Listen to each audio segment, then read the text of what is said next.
Kawawa yung bata, nagbilag ng sili, para chili powder. Nagutom daw siya.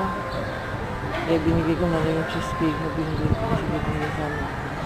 Binigay ko na lang sa bata kasi kawawa naman. Namutla din sa nagbilig na powder. Kaya in-interview ko siya ang lang na. Andun daw sa kanila sa boat.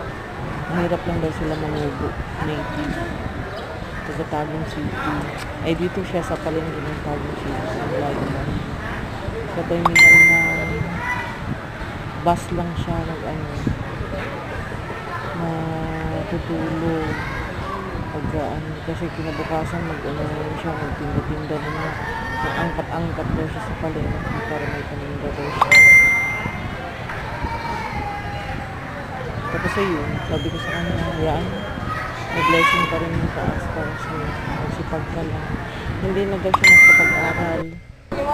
Kasi, wala daw eh. Hirap daw talaga eh. May bigas na hirap daw sa'yo. Kaya, ganyan talaga yun. Unfair man ang buhay. Pero marami rin na umasento siya kasi magsipag ka lang. Binigyan. Kasi wala naman ako ibang mabigay. Wala pa naman ako pera.